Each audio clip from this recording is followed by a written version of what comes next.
Hi, I'm Jenny from the plot, and this is my allotment. Welcome to my lady garden. Don't be fooled by the looks that I got. I'm still Jenny from the block. Used to have a little, now I have a lot. No matter where I go, I know where I came from. I'm down to earth. Right, we're going to start in the asparagus beds today. I'll show you what I've spotted. Okay, so here is my new asparagus ferns that I spotted. I think these are the Mondeo asparagus, and let's have a look over the other side. This is the one that I showed you the other day, and look at how huge it's got. I can't actually remember what kind of asparagus that is. I think it might be backlim,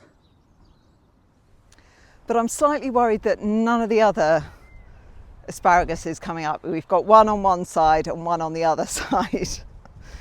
And the beds are looking very, very weedy.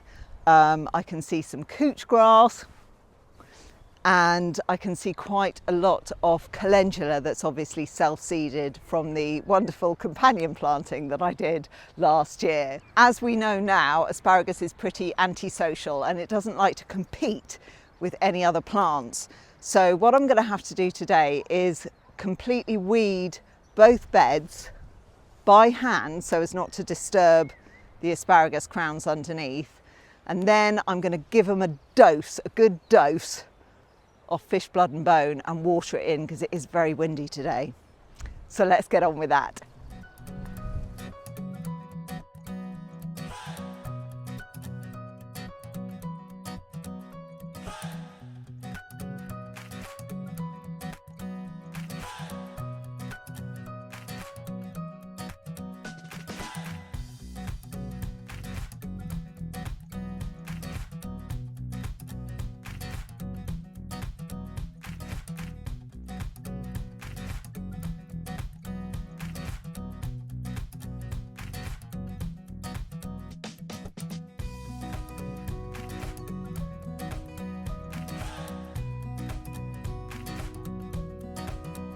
Oh dear, we've had a disaster in the greenhouse. I think this is my brassicas. So I think let's have a little look. Oh, it's my Romanesco. Might be all right. There's the basil. Oh no. Oh, I'm gonna have to, this is exactly what happened to Jason the other day. His basil fell off the shelf. I'm going to have to tidy this up. Give me a moment. Okay, so I think the basil might be salvageable.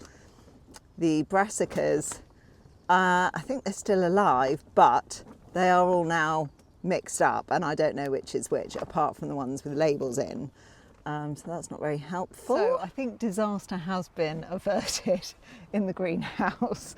I think we'll be okay, except I don't know what any of my brassicas are, but I've been feeling quite a lot of overwhelm every time I've looked in the greenhouse. I mean, things are growing. Look at the sunflowers. I mean, they're absolutely humongous. My nasturtiums and my, what are those? Calendula, as if I needed any more calendula seedlings. I've got enough in the asparagus beds, but the nasturtiums are coming up. You know, and I'm thinking, here am I in my gaffer tape greenhouse with 2 shelves of growing stuff. How someone like Danny from the Grow Up channel, I will link his channel because he's incredible to watch. He has a polytunnel the size of Wembley Stadium, and inside it looks like Kew Gardens. He has so much growing. How does he stay on top of it all? And he's so calm and laid back, and he just gets on and he puts stuff out and just knows what he's doing. I don't know. I wish I could be as cool as Danny. So 2 things are definitely going to happen today. I'm definitely going to get some stuff in the ground. My bulb planter has arrived, and it has arrived with absolutely no instructions as to how to put it together. So yeah, wish me luck with that one. And the second thing that's going to happen today is everything's going to get a good dose of fish blood and bone, because looking at my sweet peas. I mean, they need a little something, don't they? So I'll go and have a go at putting together my bulb planter, and then what should we start with? Let's start with my few surviving onions.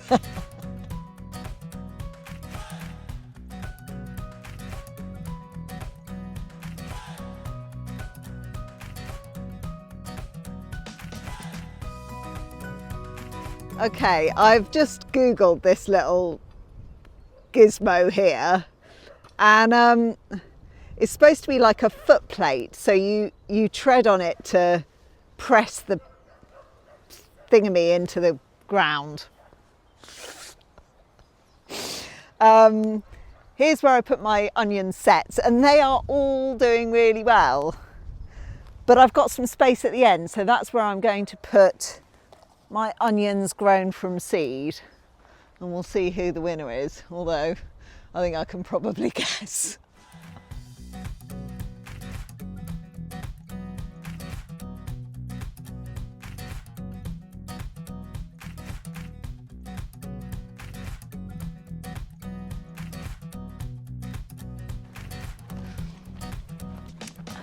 I think I've cracked it now. I think my ground is very, very hard, so it does make it quite tricky. That steppy thing that's about as useful as a chocolate teapot, because it's on one side, so it kind of makes you all unbalanced.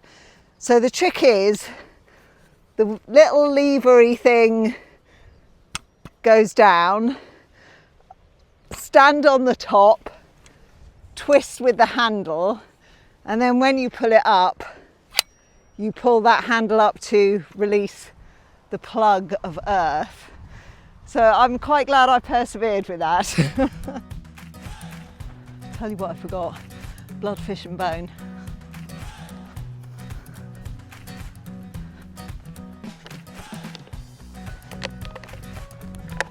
Everything's getting dosed today.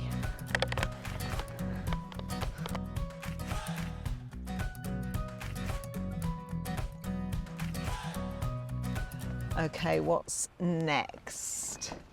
I tell you what I'm going to do. I'm going to put my leeks out.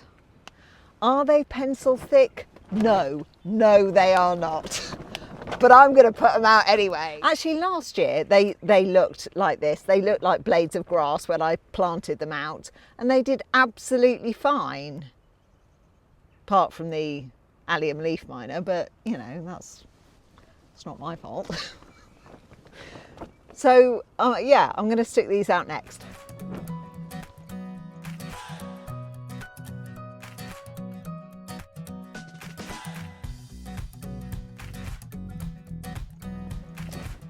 Right, sweet peas, your moment has arrived. Don't let me down.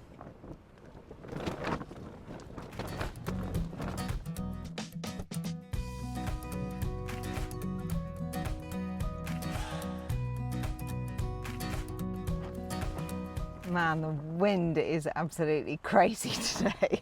I don't know why I'm still here, to be honest. I'm going to finish off today with a little bit of flower sowing. Now, these are all seeds that Linda from the Feel Good Garden gave me. I will link her channel as well. God, I'm going to be linking everybody today.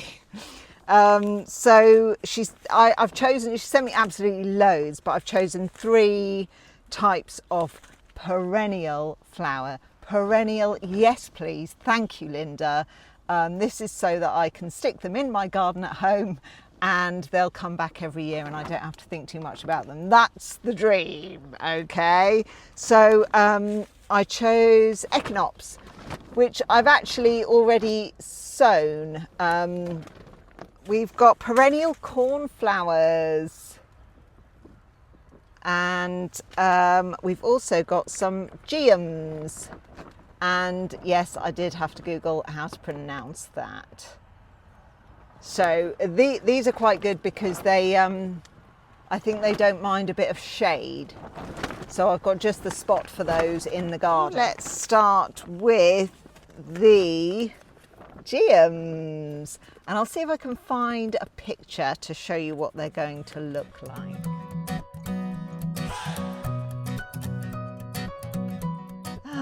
They look like dust. God. Okay, sprinkle it on and we'll see what happens. And now for the perennial cornflowers. Oh dear, I've got those a bit wet. That's not very good, is it? I better sow the lot. Oh wow. Ooh, look at those seeds. Right, let me show you what they look like. So here we go. The geums and the cornflowers. I'm just going to give them a light. I've already watered this, the compost underneath them. So I'm hoping it'll be nice. What I might do is give it a little spray when I get home. I'm going to take these home and germinate them inside. And probably whop them out in the greenhouse as soon as they come up. Well, that's it from me for today. I hope you're not feeling too overwhelmed in your greenhouse or your polytunnel or your windowsill. I mean, an overwhelming windowsill is a terrible place to be. Yeah, one step at a time, that's all you can do. And with that, I will see you next time. Take care. Bye.